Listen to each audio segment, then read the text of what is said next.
నిజం చెప్తే వాళ్ళాడిన అబద్ధం బయటపడిపోతుంది కదా కేదార్.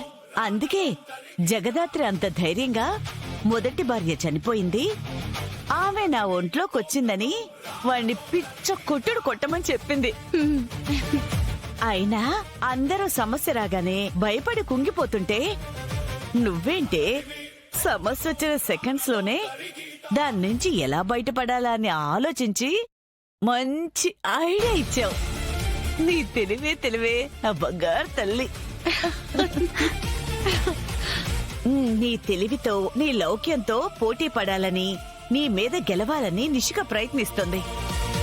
దానికి నువ్వు పోలీస్ అని, సిటీ అంతా భయపడించే జేడీ నువ్వే అని తెలిసిన రోజు నిన్ను చూసి భయంతో జ్వరం వచ్చి చస్తుంది. అయ్యో అత్తయ్య, ఎవరైనా వింటారు. నేను కిందిచ్చిన షాక్ కి మనం పైకొచ్చి మాట్లాడుకునేది ఎవరే వినేది?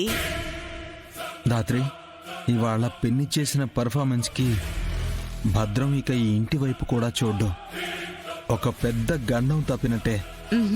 లేదు కేదార్, నిషి వాళ్ళు ఇంత కష్టపడి ప్లాన్ చేసి అత్తయ్యని ఇంట్లో నుంచి పంపించేయాలి అనుకుంటున్నారు. ఆ విషయాన్ని అంత ఈజీగా వదిలిపెట్టరు. నా చేతిలో ఇన్ని దెబ్బలు తిన్నా కూడా, చావుని సెంటిమెంట్ దూరంలో చూశాక కూడా వాడు మళ్ళీ తిరిగొచ్చే ధైర్యం చేస్తాడంటావా జగదాత్రి? ఖచ్చితంగా వస్తాడత్తయ్య. నిషికాకి, వైజయంతి అత్తయ్యకి మీ మీద పూర్తిగా అనుమానం మొదలైపోయింది. అందుకే చిలకమ్మ భర్త అని భద్రాన్ని తీసుకొచ్చినా మీరు అబద్ధం చెప్పారు కాబట్టి వాళ్ళు చెప్పిన అబద్ధాన్ని బయట పెట్టలేరని నమ్మి భద్రాన్ని తీసుకొచ్చారు. మనం భద్రంని చిలకమ్మ భర్తగా అందరి ముందు ఒప్పుకోమని వాళ్ళ అబద్ధాన్ని నిజం చేశాం. అవును, నిషి వాళ్ళకి చిలకమ్మ మనం చెప్పిన కథ అంతా అబద్ధమని తెలిసిపోయింది. ఇప్పటిక నిజం తెలుసుకోవడం కోసం ఎదురు చూస్తూ ఉంటారు. అంతే, ఇంకా నిజాన్ని తెలుసుకునే వరకు భద్రానైతే వాళ్ళు వదిలిపెట్టరు.